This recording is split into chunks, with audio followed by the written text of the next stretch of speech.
Good morning. My name is Katie Goslin, and my pronouns are she, her. I have shoulder-length brown hair, a gray sweater on, and I am so happy to serve today as your worship associate and to call us to worship with these words. With our searching souls and our broken hearts, let us seek refuge and renewal in this time and place. Let the noises of the world fall silent in this hour, and let the stillness find us and carve out space for us to hear more clearly the call of grace and love. Let us nurture gratitude together in community, not to deny our griefs or the world's suffering, but to more fully appreciate the ordinary miracles that the universe offers in abundance. The brilliant colors of autumn, the dependability of sunrise, the gift that is each and every one of us. Come, let us worship. A flaming chalice has been one symbol of Unitarian Universalism for many decades. It's a symbol of hope, of reason, of the spark of the divine that shines in all of us. We join our siblings in faith each Sunday by lighting our chalice here in our sanctuary. And for those joining us online, we invite you to light a flame wherever you are as we kindle our flame. We light this chalice knowing we can hold sadness and gratitude in the same hand, knowing that even in the depths of sorrow and grief, there is love shining in and through us, knowing with love at the center, we are connected to all life. And now, please rise in body or spirit for our opening song, number 349 in the gray hymnal, We Gather Together.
Thank you, everyone.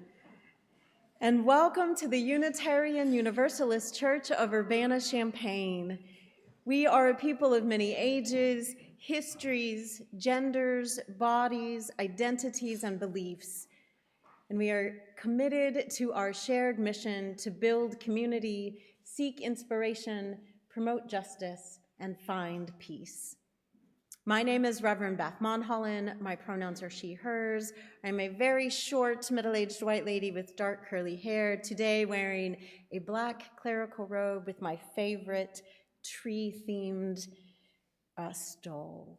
And it is my joy and honor to serve as the lead minister to this congregation and to join with Katie, our worship associate, in welcoming you fully into this time together. Whether you are here in our sanctuary or joining us online, I trust that this service will bring your spirit what it needs today. If you're a visitor, I want to bid you a special welcome and thank you for joining us this morning. If you'd like to stay connected to us and learn more about the life of this congregation and be added to our weekly e-news, please fill out a visitor card and drop that in the offering plate or hand it to one of our ushers after the service. I mentioned that we are a congregation of all ages, and that means that we welcome the noises and distractions that kids can bring into a Sunday morning. Children are invited to stay here for the entirety of the service if they want to. We do, though, have a nursery for little ones 4 and under, if that's a better space for them. And this morning, our faith development classes for children and youth will be meeting after the time for all ages. That's noted in your order of service. So we'll let our young people and their volunteers go have their time together in just a little bit. I invite you to look around and notice if folks are wearing color-coded lanyards. Those are available in our entryway. Yellow and red means that people would like you to maybe keep your distance and wave at them rather than try to hug them. And if you are going to hug somebody, always just ask first. This is how we practice consent and keep each other safe in community. If for any reason during the service you feel the need to stretch your legs, you're just feeling too crowded, you want to attend to your body's needs, you're welcome to go across the entryway into Fellowship Hall where the service is being live streamed. And no matter your age, if you need to keep your hands busy in order to listen, which is true for so many of us, we do have coloring and activity packets just in the entryway. And with all of that said, thank you once again for joining us this morning. And now I would like to give you the opportunity to say good morning to each other. If you're joining us online, please drop a hello in the live stream chat. And if you're here in the sanctuary, I am going to ring our chime. And you can turn to a neighbor, introduce yourself if you don't know them, say hello. You can, as always, if you're feeling lively, get up and move around the room. And I'll ring the chime to bring us back together.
Thank you for all of those enthusiastic conversations. Everyone is invited to keep those conversations in kinship flowing after the service. In our fellowship hall, we'll have coffee and tea and water and lots of treats. There's also lots of extra things going on today, which you'll hear about. But if you don't know, we are putting together meal kits to be distributed through CU Mutual Aid. So feel free after service to grab a cup of coffee and a treat, and then head downstairs to the lower level and participate in that amazing all ages activity. And speaking of food, it's our time for all ages. And I brought today, so I'm going to need some volunteers, some treats. I have here vegan and gluten-free chocolate, but for those who either don't like or are allergic to chocolate or are like, why would I eat it vegan? I mean, it's good no matter what. Oh, here come my little ones. And I also have blueberries for those who are like, I don't want the chocolate.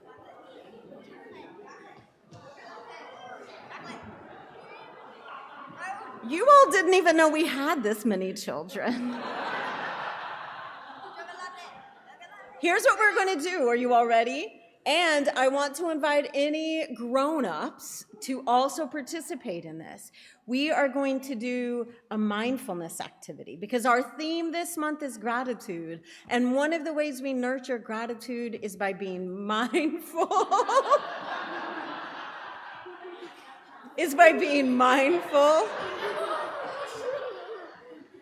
and protecting your chocolate.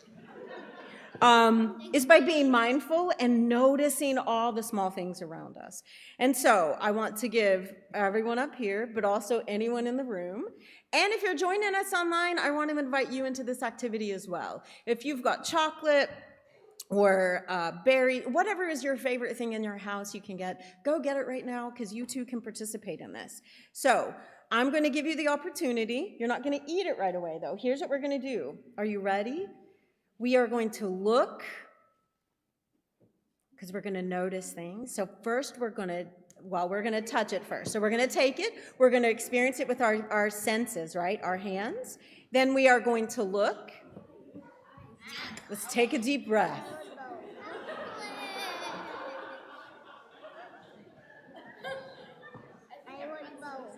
I know, that's why excitement is wonderful. I too am excited, but we need to just take a deep breath. So can everybody take a deep breath for me? Center yourselves for a moment so that you can hear the instructions. And so that people who are joining us online and the other people in this room who want to participate can also know what to do. Because we're all in this together, right? Yeah. So you're going to take it, so you're going to feel it, you're going to look at it, and I'm going to walk you through this, but I want to just say it out loud first so that you're ready. You're going to look at it, and then you're going to smell it, because our sense of smell is really important. And then you're going to have the opportunity to taste it.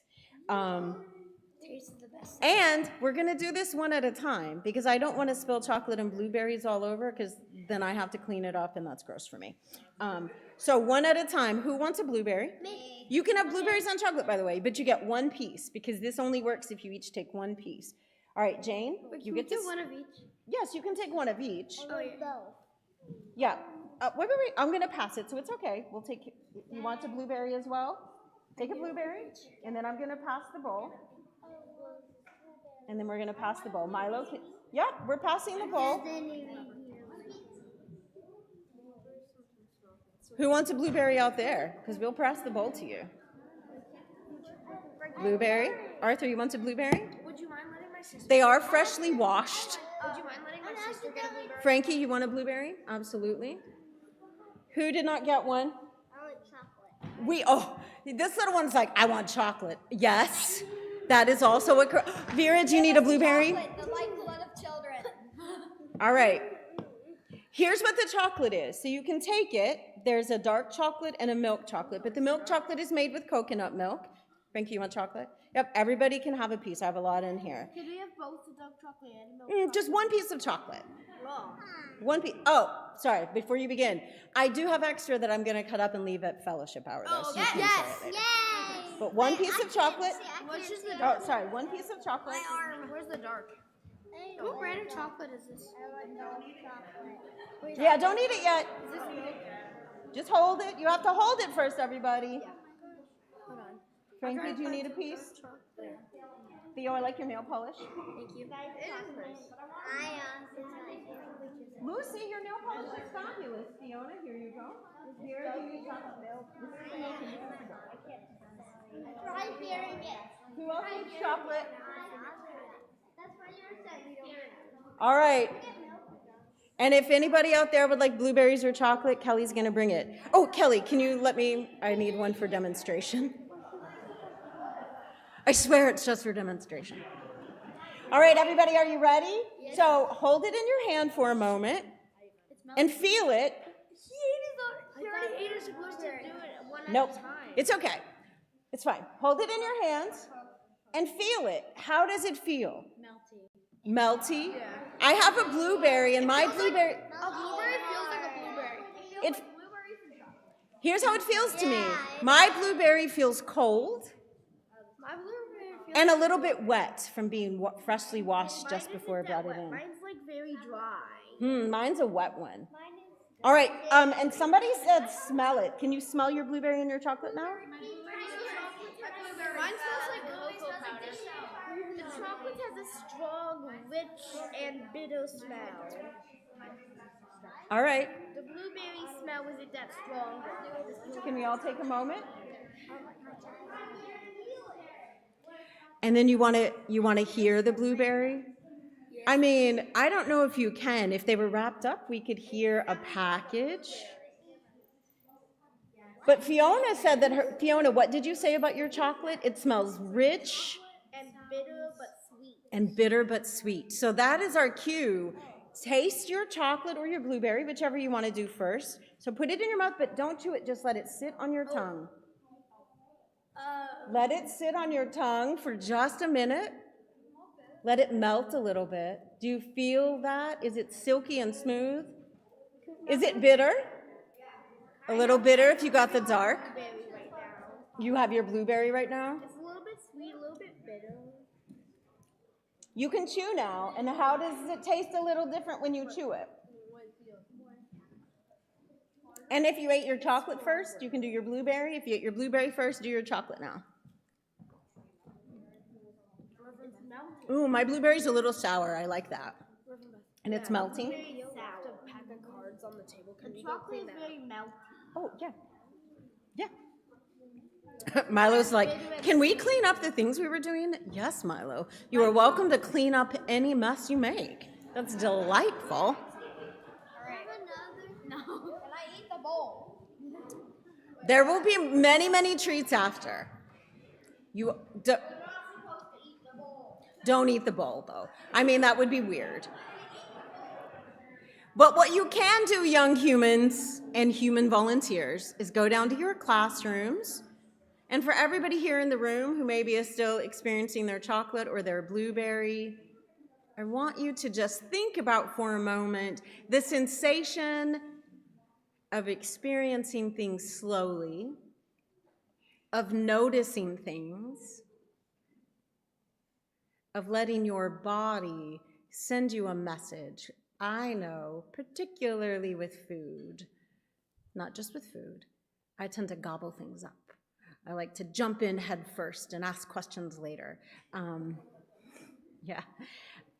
And that's a fine way to move through the world, but slowing down and noticing the abundant beauty, the abundant gifts all around us is a gift we can give to ourselves. We do it with chocolate, blueberries. We do it when we stop and listen to someone who needs us, even listening to our own selves. It is in the noticing, in the paying attention, and the appreciating what is here and now in this moment that we nurture gratitude. And with gratitude, we move more easily through the world. May it be so. And now it is our time for joys and sorrows. We do joys and sorrows in this congregation as an act of spiritual generosity. It is our time when we acknowledge that when we gather, we are all carrying everything of our lives, all the bits and pieces of who we are with us. And it is an act of generosity to allow us space for a moment to lay down both the joys and sorrows we carry, to have those joys multiplied and those sorrows lightened, if even just for an hour. You'll be invited to sing a blessing song. We do May the Long Time Sun, and come up to either the chalice table or the center back table and drop a stone for your sorrows and a petal for your joy into the water bowls. And just as those stones and petals are held in the water, know that you are held in this community. If you have a joy and sorrow you'd like us to share aloud later in the service, you can also write that on a joy and sorrow card. The ushers have them. They're also in your pew racks. You can also email it, especially if you're joining us online, to joysandsorrows@uucuc.org. And we will share those aloud as people wish after our offertory. But for now, I invite you to take a breath, and then we'll begin to sing, and you're invited to come to the water bowls as your body and your spirit call you to do.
We live our mission at this congregation by connecting day to day and week to week through the opportunities both within and beyond our walls.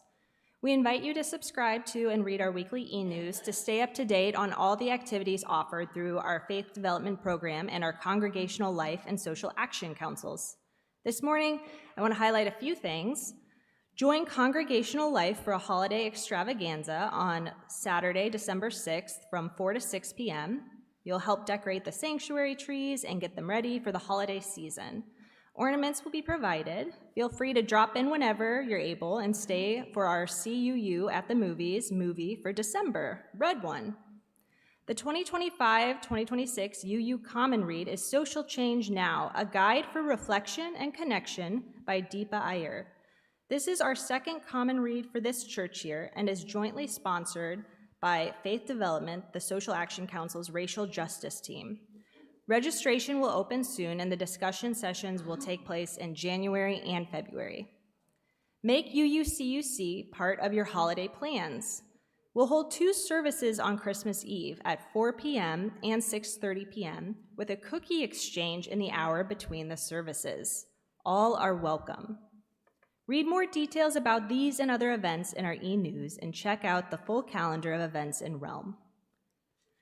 Each Sunday, in recognition of our very real interdependence and reliance on each other, we pass the plate and share our offering with an organization doing the work of justice in the world. Our shared offering partner for November is Advocates for Trans Equality, which fights for the legal and political rights of transgender people in America. Advocates for Trans Equality was founded in 2024 as the National Center for Transgender Equality and Transgender Legal Defense and Education Fund. 2 longtime champions for the trans community merged together as one organization. They build on their successes to boldly imagine a world where trans people live joyfully and without barriers. In a time of increased extremism against trans people and our allies, protecting and expanding our freedom to be who we are has never been more important. You can give through Realm and via the online portal on our website, or if you're here in the sanctuary, the basket will be passed and checks can be made out to UUCUC, and in the memo put shared offering.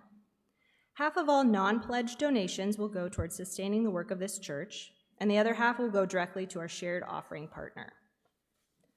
The choir will sing our offering music, and the ushers will come forward as they begin. We invite you to give whatever is generous for you. This is also the time to submit a written joy or sorrow.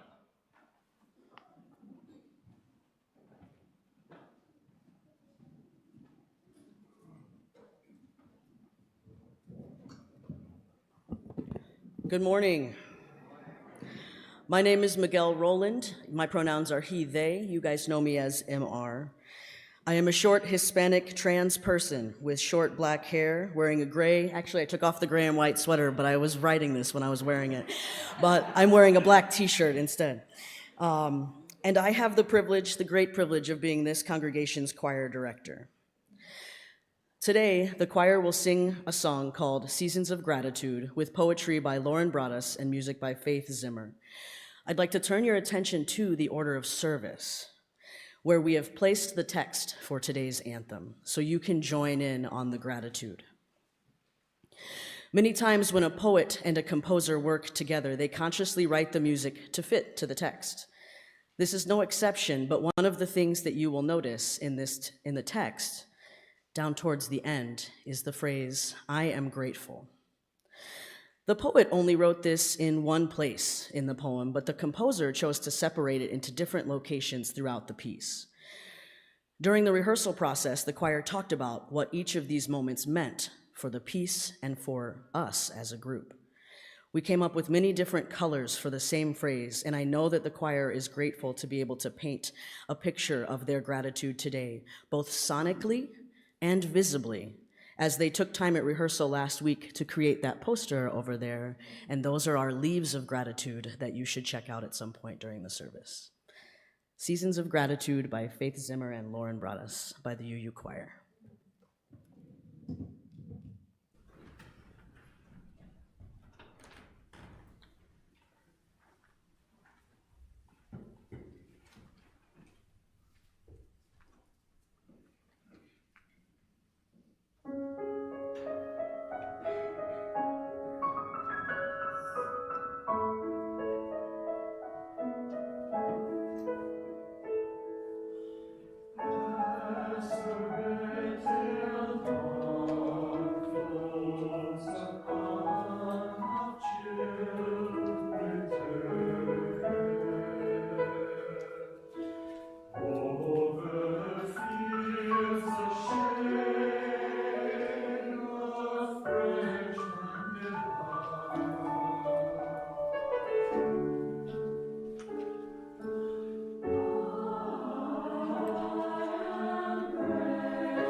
Oh, that was so good. It was so good, and I was so moved. I started to clap before it was done. It was great. Thank you. Thank you, Amar. Thank you, choir. And thank you, all of you, for your generosity in giving to financially support our congregation, and for your generosity in giving your time and your talents, and for making space for all of who we are. And so we have some joys and sorrows to share this morning. If you have another card or an email, please feel free to send it now. And so we will share.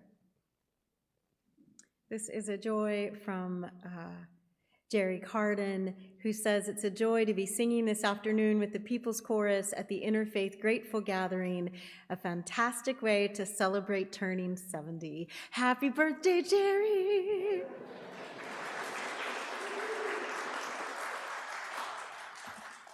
And I should have read the second one because echoing my birthday wishes, Tim Temple says, "Happy birthday to my husband, Jerry Carden." Happy birthday indeed. And this is an anonymous joy that I echo with all my heart. It is a joy to see Paul Weston at church today.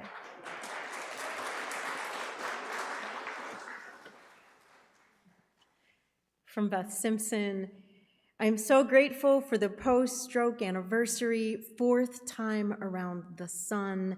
Thank you that I am alive. Amen, Beth."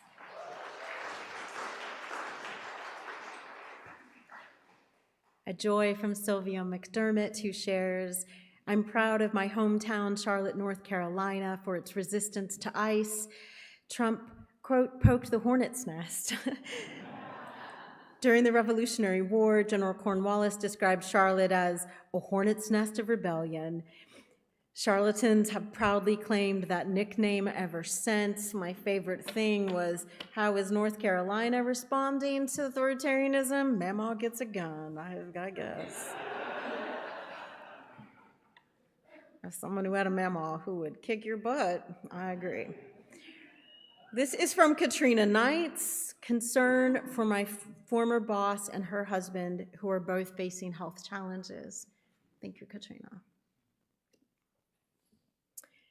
I'm gonna have to take my glasses off. This is from one of our kids, didn't say who, but it's both a sorrow and a joy. Sad that my grandma died, but I'm happy that I still get to have good times with family and friends. From Mary Kay Smith. Thanks to all who joined the immigrant justice team in our protest against AT&T last Sunday. Loved how many community members joined us as well. And a joy from Janine Bingner, sharing a joy that starting with a stroke 2 years ago today on Thanksgiving morning. Randy has had numerous health problems, but he is still here and improving. Thankfully, we have been able to continue to travel and enjoy life. We're thankful for the support of everyone in this congregation. And since I know there's something from Randy in this, Randy shares that he is grateful he was born a few years ago on November 27th, early on a Thanksgiving morning, a true Thanksgiving baby. And he shares that 2 years ago today, he had a Thanksgiving morning stroke.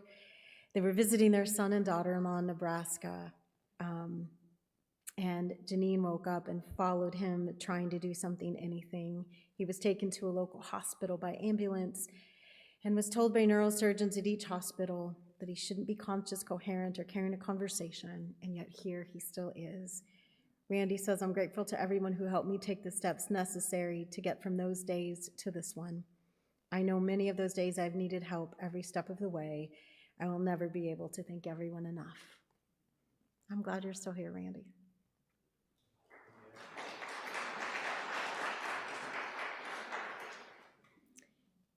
A joy from Christine Cahill. A joy this morning to meet my mentee, Stella. I look forward to being part of the coming of age class. Oh, thank you to all those mentors who are helping our 14 coming of age students.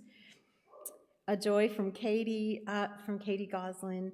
About 2 years ago, Violet had surgery up in Chicago at 2 months old. Many of you supported us with meals, cards, and kind words. Thankful that today she's downstairs in the nursery playing with her twin brother. Amen. And then from Carla Peterson, looking forward to Thanksgiving with family while feeling sorrow for the pain in the world.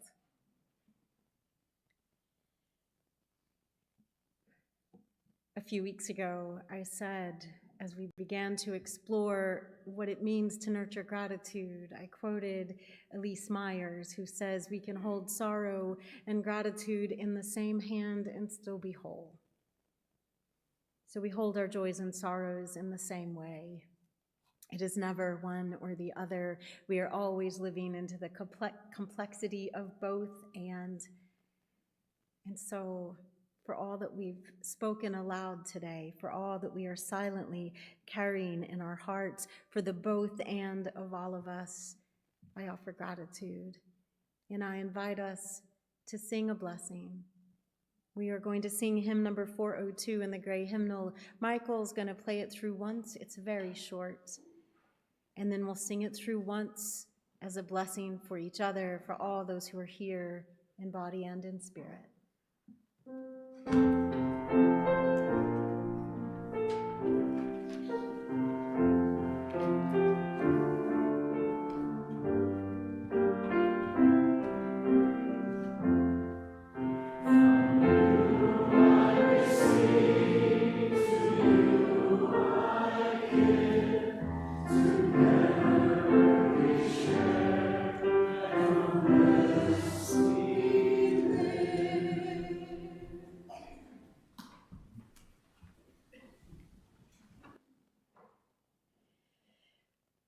Carla's joy and sorrow mirrors the tension I'm holding this week. Grateful to be with those I love while grieving for the world. And Thanksgiving here in America, Thanksgiving is complicated at best. It is tied into colonial myths about our founding. It is inextricably, sadly linked to indigenous trauma and genocide. And yet, around the world, throughout time, people everywhere have paused in the year to celebrate the harvest, to offer thanks to their gods, to nature, to the earth, to each other for the bounty and abundance that holds us all together. And so while here, this particular holiday at this particular time is, yes, complicated, and there are people who will be grieving the geopolitical state of it, grieving for the loss of family or friends, grieving those they'll never hear or see again, we can hold in both hands the sadness and the gratitude for the abundance of our lives. We can notice, as our Time for All Ages invited us to, the small things, a tiny piece of chocolate, one lone blueberry bursting on your tongue. What a gift that is. And noticing all those small, abundant gifts doesn't mean that we ignore the pain and suffering of the world or that we are also carrying in our own bodies. It just means that we practice holding all of it with a little more ease, with more grace. That when we can practice holding all of it rather than compartmentalizing it or trying to shove some of it away or pretending it's only pain, pretending that it's only gratitude, that we can season our lives with love. Even saying that sounds hokey, you all, but it's true. I mean it, and I've experienced it myself. I hope you have as well. And this morning I want to invite us into a time of embodied practice, to be in our bodies and our senses. And I know that each and every one of us has different sensory experiences when we move through the world. Some people cannot see or hear. Some people, for all kinds of reasons, have different experiences with how they smell and taste things, how your body experiences tactile touch. And we'll hold all of that as well. What I'm offering us today is an invitation, though, that in your memory or in your imagination, to let your senses come alive and remind you how abundant is the gift of your body. So we'll start with smell. Scientists tell us that the sense of smell is actually one of the strongest invokers of memory. Smell lets us time travel. There is a scent that will waft over us, and just like that, we're back in a moment. For me, that smell that lets me time travel most clearly is the smell of wood smoke, especially this time of year. We lived in a house where a wood-burning stove is the only source of heat. And this time of year, when the leaves are turning, when the air is getting cold and the fires would be burning, I can smell wood smoke anywhere at any time and be back there in the hills of Appalachia in the happiest parts of my childhood. Because despite its hardships, and there were many, there was also joy. And I can smell wood smoke and be surrounded by family. And with wood smoke, there was always then the smell of cornbread coming fresh out of an oven. Oh, and the scent of that is what gratitude smells like for me. What does gratitude smell like for you? Is it, especially this time of year, the scent of pies and cookies baking? Maybe your grandmother's perfume. Maybe the scent of motor oil because someone older than you took you under their wing and taught you how to work on a car. Maybe it's fresh cut grass or fresh turned earth. Whatever it is, I want you, everyone, wherever you are in this moment, to take a deep breath and smell that scent that fills you up with comfort, a sense of home, the scent of gratitude. Breathe it in again and again. And hold your breath for just a moment. Hold that sense memory. And then as you breathe out, say aloud or whisper it, thank you. Thank you. Our sense of taste is intimately connected to smells. Taste really is very simple, right? It's bitter or sweet, salty or sour. When we combine it with scents, we get a full experience of the complexity of food and drink. My favorite two things to eat are apples and potatoes, pomme and pomme de terre. It's my favorite. Potatoes, because of course they're the most versatile food. Thank you, Incas, for developing them for centuries and then, letting them disperse around the globe. There's not like a potato is a full meal in all of its forms, all the potatoes at all times. As much as I love a potato, though, my actual favorite thing to eat when I am sad, the thing that actually tastes like gratitude to me, is an apple. Crisp, firm, juicy apple that when I bite into it, the juice bursts on my tongue with both tart and sweet. And in that moment, I cannot help but be glad to be alive. That is the taste of my gratitude. What does your gratitude taste like? What is your favorite meal? The thing that when you're sad, you're like, that's the comfort food I need. The thing that when you're happy, you want to make for everyone else. Imagine that specific food or that combination of food, the meal that fills not up just your belly, but your actual heart. Close your eyes if you want and pretend it's in front of you right now. Smell it, and then let yourself take a bite of your favorite thing.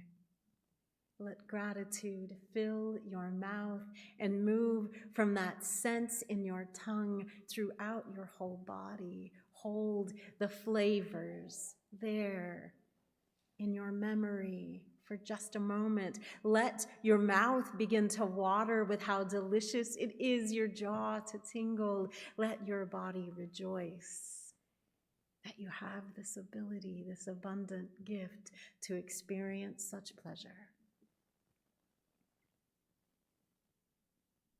Take a breath and breathe out a thank you.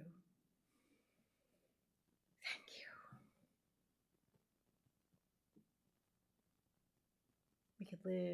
I could live in just sense and taste memories all day.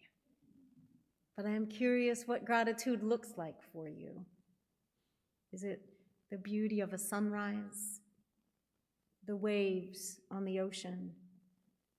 Is it the moon in all of her phases, or the trees in all the seasons of their glory?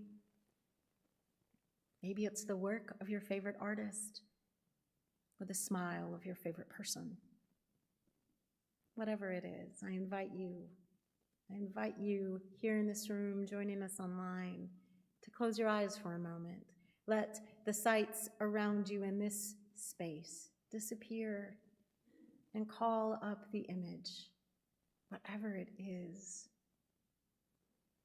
that helps you know you are connected to something larger than this small life of yours, that lets you experience beauty in all of its complicated, wonderful, miraculous forms.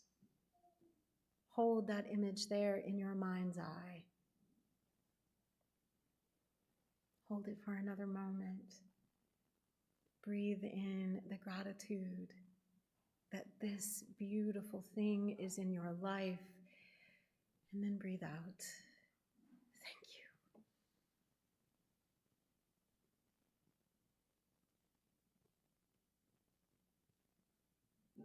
How does gratitude sound to you? Maybe it sounds like thank you. Maybe it sounds like something else. I love the taste of an apple, it's true, but I equally find satisfying the crunch when I bite into one. I love the rustling of leaves under my feet this time of year. And I love the multitude of human languages, the rhythms and cadences of speech. I remember once at the park near the house where I lived in Milwaukee, walking the 1/4 mile loop around the pond, and I heard at least 8 different languages. It was a cacophony of joy to me. What sounds echo with gratitude in you?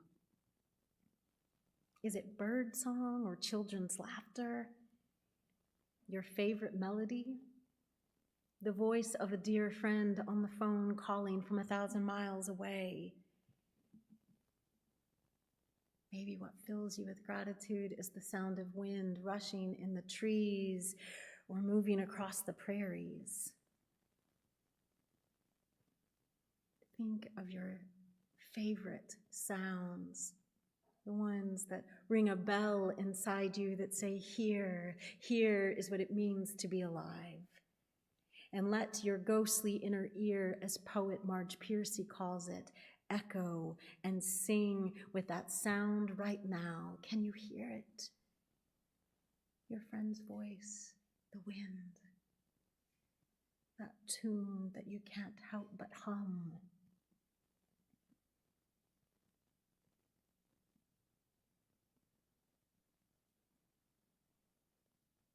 Let yourself feel that sound move through you. Let it sing out of you if you need. Vibrate as a hum on your lips. The rhythm of a drum, the rhythm of your heartbeat.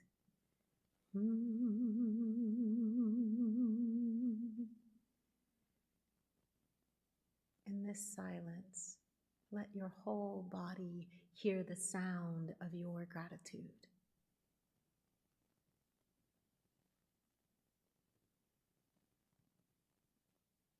And when you're ready, say thank you. Thank you.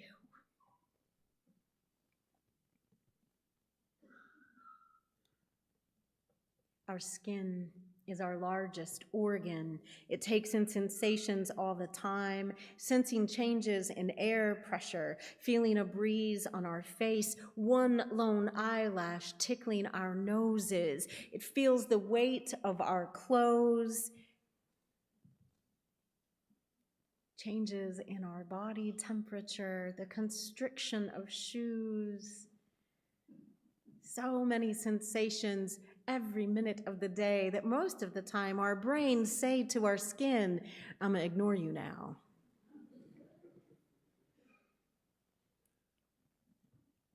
But we have favorite textures, comforting touches that root us in our body.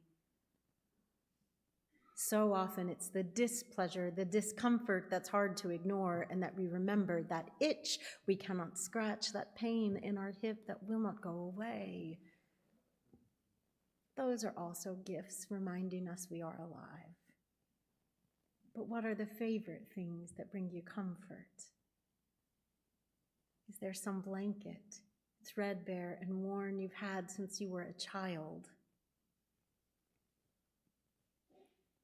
Is there some memory, like mine, of my grandmother's hand, how soft her skin was, how firm her grip, that hand I will never feel again, except in memory. And still, in my memory of it, what a comfort it is. What is it for you? The softness of your cat's fur? The roughness of tree bark? Is it a favorite sweater somebody knit for you? The feel of your baby in your arms, the weight of them on your chest, and how silky smooth their thin little hair is. Their breath tickling your chin.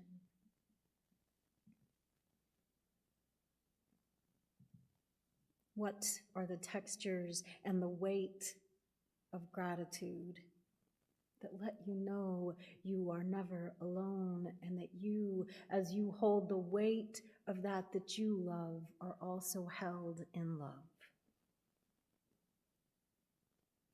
Hold out your hands in whatever way is comfortable for you, and whatever that favorite texture is. Feel it. Feel it there as if it's under your fingertips. Feel the weight of it in your palms. That precious thing that wells up in you, that is itself a thread connecting you to all you have been, all that you are, all the people and the creatures and this earth. Hold it and feel it. And when you are ready, say thank you. Thank you for the weight of gratitude. And as you continue to hold your hands, to cup them or maybe hold them together, let us remember also that we are holding here in our hands, here in our bodies, experiencing through all of our senses the weight of grief and anger, sadness and fear.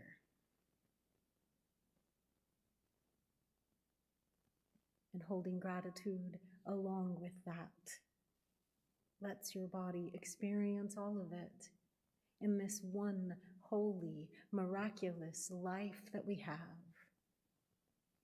In this body, whatever age and ability your body is in this moment, it still also is loved, and it can hold multitudes. And just as we can hold multitudes, just as we can experience the both and of life, we know that while gratitude doesn't erase our burdens, it reminds us that our burdens are not all that we are. In holding it all, we are holding the brutal alongside the beautiful. And so we do not give in to despair or nihilism. We continue together to hold it all.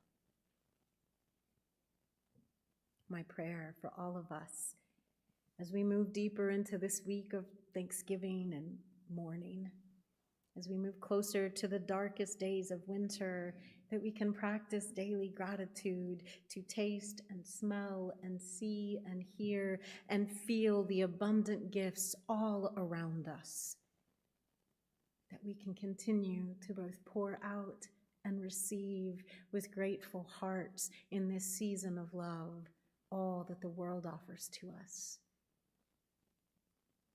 May it be so. Amen.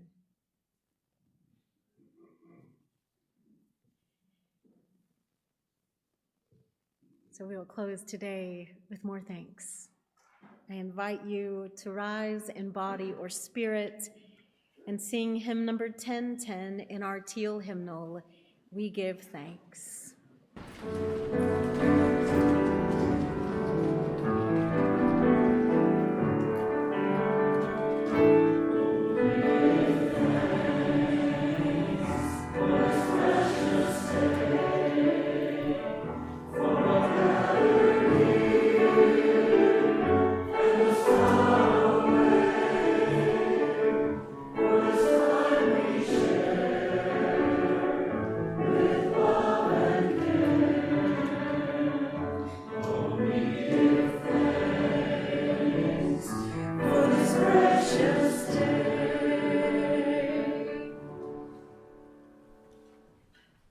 May gratitude season your days with love. May you be able to weep and give thanks.